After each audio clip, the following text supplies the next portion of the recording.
Hi guys, welcome back again sa ating channel. So ngayon, titignan natin ang bahay na ito, which is the 58 square meter house.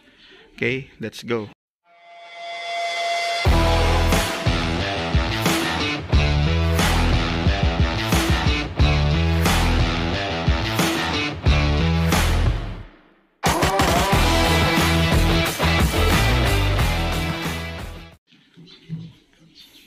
Okay mga ka-budget meal, papasukin na natin itong 58 square meter house. Pero bago na, syempre kakatok muna tayo. Kakatok tayo. Ang tagal Oh no!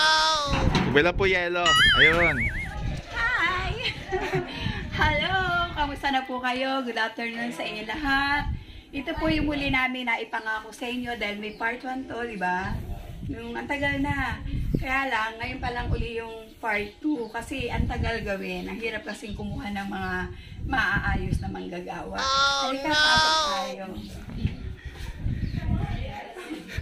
Ito po yung dati, di ba? Ano pa lang to, vacant lang. So, ito na po yung ating kusina. Cabinet, hindi pa po siya ayos.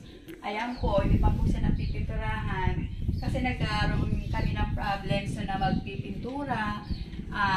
Hindi niya po inayos kaya pinaalis ko muna. Hanap na lang po tayo uli ng mga bagong gagawa.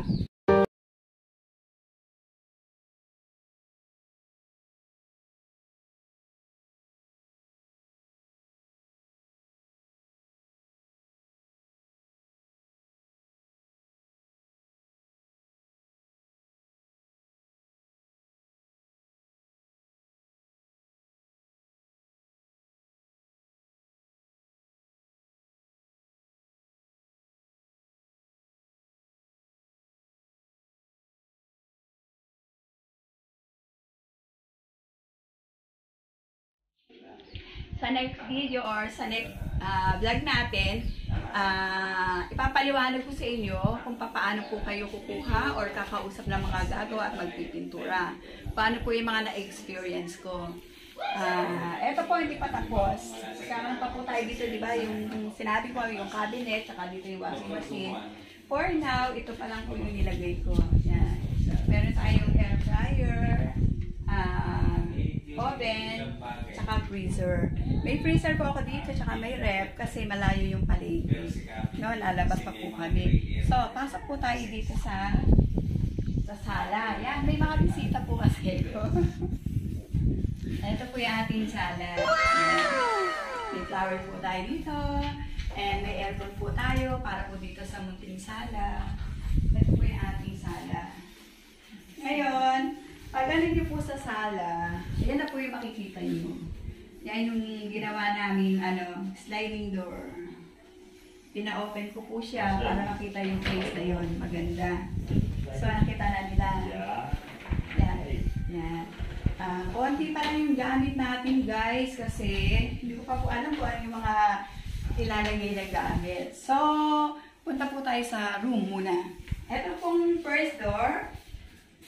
Ito po yung aming room ng aking husband. Yan.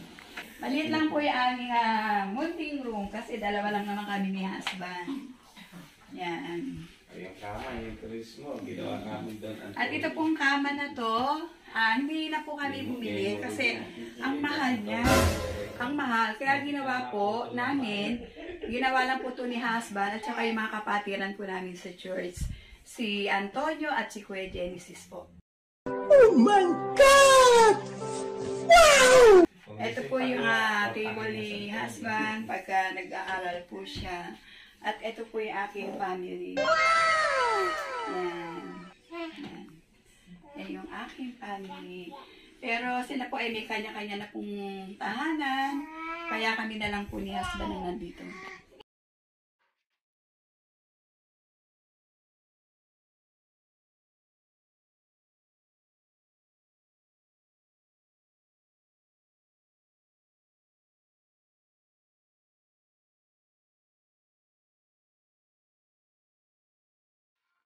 Meron din tayong aircon. So, pag hinihinaw, meron din tayong electric fan. And kailangan pag may aircon kayo, meron kayong ganito. Kasi Pag may aircon po, natutuyo yung ating mga lalamunan. Pag meron po nito, nag-aano siya ng water para hindi matuyo. Kailangan po yan sa aircon. At kailangan ang ilalagay din tubig dyan, mineral. Yan po yung mga tips. No?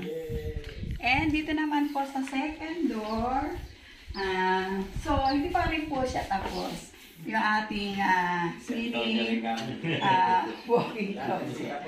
Magulo pa po siya. Ayan. Yan, closet lang po ito. Lalagyan ng damit. Nung first na pinakita sa inyo, wala pa po ito. So, ayan pa lang po siya. No? Siguro sa third na, matatapos na po. Kasi nga, yung katulad ng sabi ko sa inyo, mahirap pong kumuha ng gagawa na tapat na tao. Yan.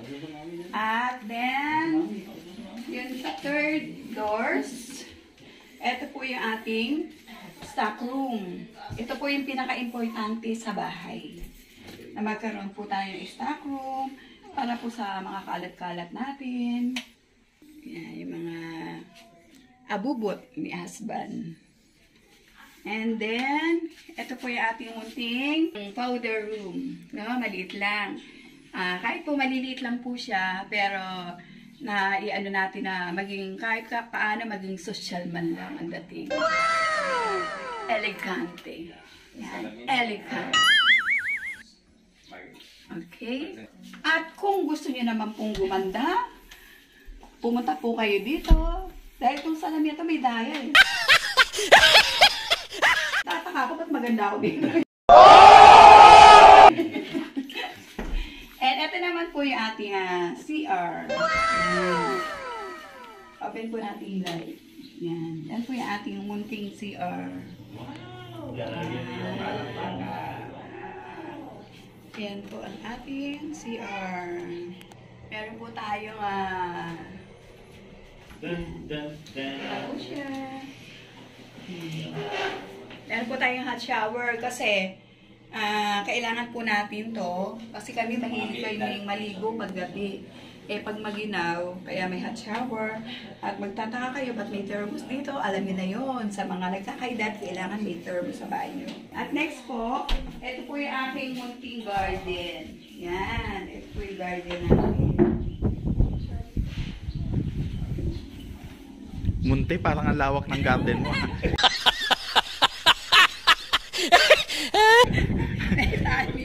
May taniman po ako ng palay. Yan, ito po yung garden ko. Kaya, tuwing umaga po, every time na titingin ako dito, nakikita ko po yung biyaya ng Diyos, no? At inaano ko yan na aking lupain lahat yan.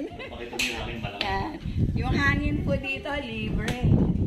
Talagang napakalakas po ng hangin, tsaka nawawala yung stress.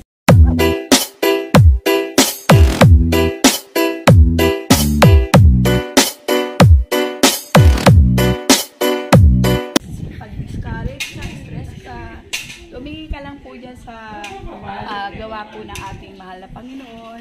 Marirelieve ka na po. Ito po, ayan, ang ganda po ng ating tanawin. At ito lang po ang isa ko pong nagustuhan.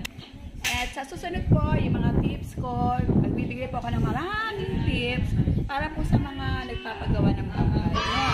Kakaroon po tayo ng mga problema sa mga gagawa ng bahay, sa mga karpintero, sa mga pintor. Yan po, makikita nyo lang kasi itong bahay. Maganda siya dahil may pintura. Pero yung sa likod niyan, makikita ko sa inyo bakit ko nasabi na hindi po ayos yung pintor na amin nakuha, yung karpintero na nakuha namin. So, sa next po, magkita-kita po tayo ulit. Bye! See you next vlog. God bless you all. Bye!